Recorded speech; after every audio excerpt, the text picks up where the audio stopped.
So to make a burp cloth or the bib, you start with your good faces together.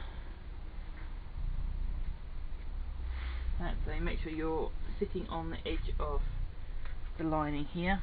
Move up a bit. If you've got a particular pattern you want to get in, make sure that's lined up as well. And because this is going to be turned, you're going to want to leave a space. You could quite easily put it on the long side here, but I find that shows actually when you finish it. So I'm going to put it just at this point here. It's only going to be 2 and a bit inches wide for the opening, which is fine, which means there's less to cover, and being at this point, so you're at the straight bit before the corner and the straight bit after the neck bit there, and that doesn't ruin the line. And with the bib, I'm just going to do it at the bottom, so you've got a nice straight bit there. You can try and do it on a curve, but that just adds difficulties that you don't really want. So your pin's out, and I always mark an opening with a vertical pin or a couple of vertical pins, so that stops me sewing. And always remember which way round you're sewing. So I do a clockwise stitching because my machine is set up that way, so my pins are always pointing anti-clockwise, so that I can pull them out as I go. If you've got a particularly bulky lining here, you might need to do more pins than this, but I find a pin every couple of inches should be fine.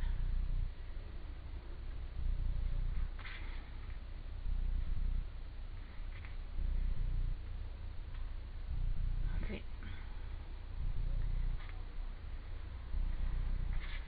Turn it around to make sure I'm going in the right direction.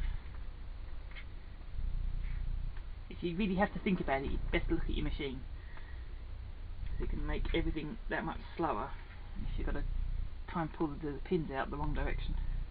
I'm onto the sewing bit, because I've got a fair number of these to do. I'm lining up bobbins as I go, so what I'm doing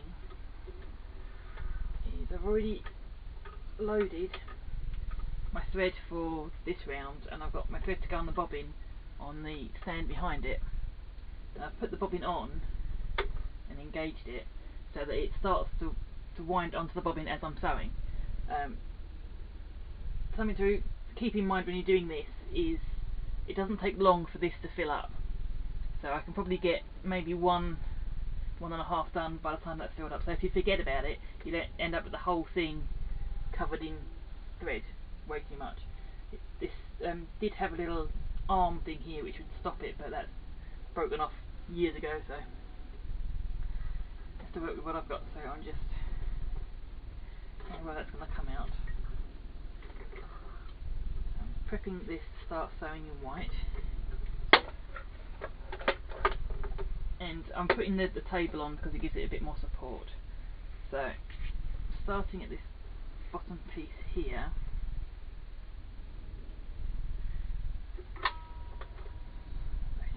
so remember to always put a reverse stitch at the very beginning.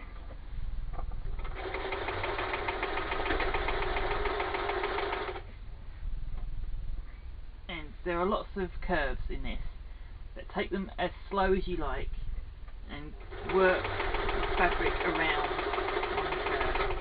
Don't pull it, just slide it around, and as it comes round, the little feed dog underneath will carry it through. Okay, so I'm getting round to the stage of trimming and clipping all these. So I'm going to start by going round outside. I'm going to leave about ½ an inch on the bottom because that's where the seam is, and then shorten up to about maybe a third of an inch, going all the way around. So that's kind of a centimetre at the bottom and maybe 3/4 on around the sides.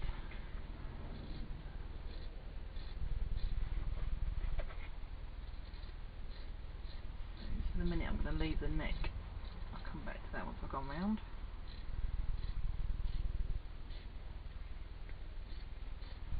If your fabric is prone to fraying, then you want to use pinking shears, but this stuff is quite stable.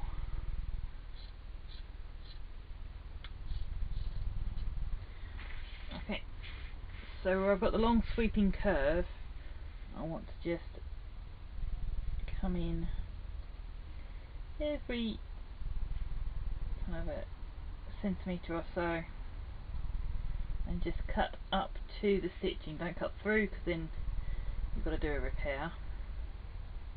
So just up to until you get to a straight bit, and then round to the next curve, and same again.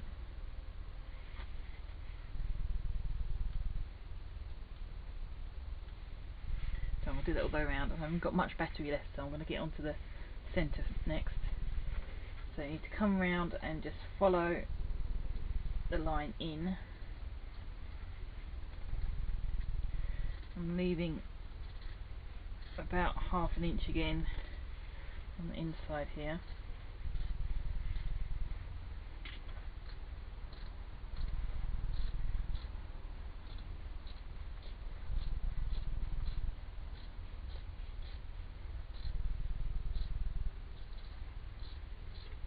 Okay, and then again you're going to want to trim every slightly under a centimetre, I think, so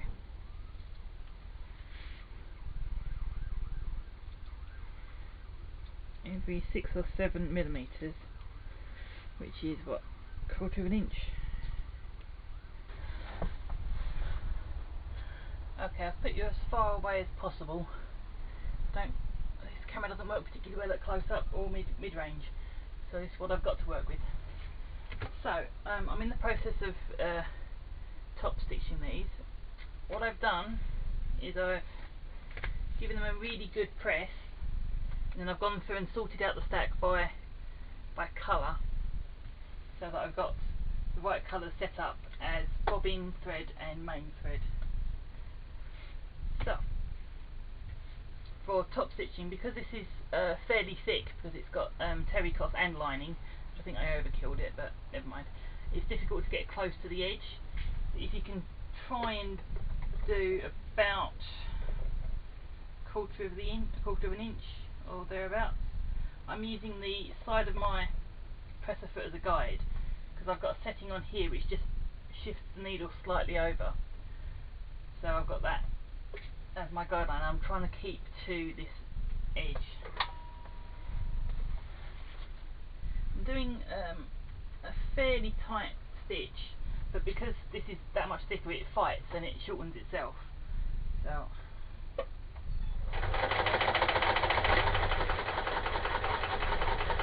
taking those corners slow and steady, and there are a lot of corners.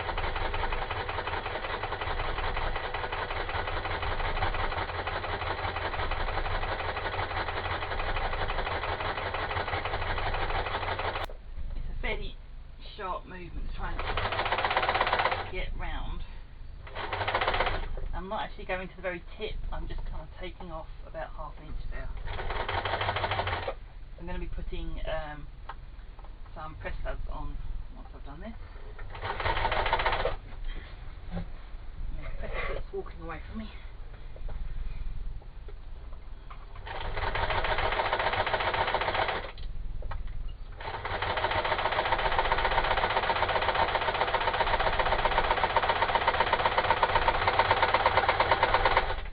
As we come to the bottom here, where I left it open to turn through, I've just tucked in and pinned it. So I'm just taking the pins out and making sure I capture both ends of fabric.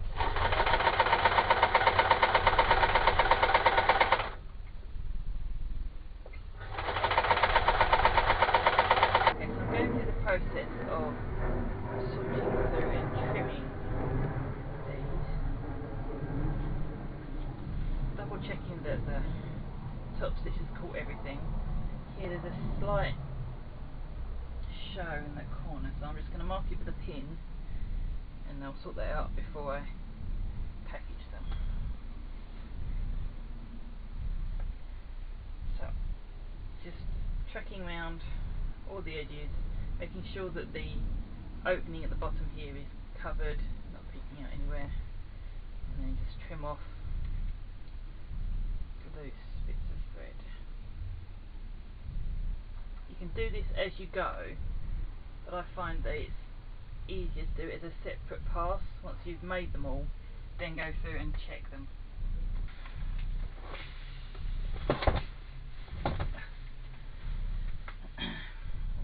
Okay, I got this press stud set on eBay, and that is the brand name, and it's quite appropriate really, because I had no fun trying to fit these things. I've got my stack of rejects here. The unfortunate thing about these is if you do it wrong, then the little prongs on the inside are all bent, so you can't use that one again, which makes it all that much more difficult. So you have here the pliers or whatever they are, and on one side you've got kind of a dimple, and the other side you've got a hole, and you put the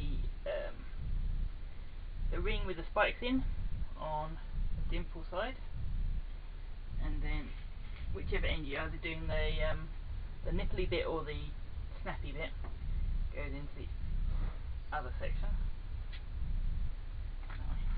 Yep, yes, no.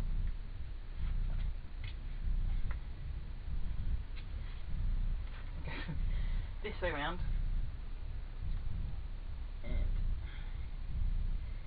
make sure you've lined up your bottom prongs, and make sure that these are coming together exactly straight, because if they're not, again, it won't fit properly. Okay, one.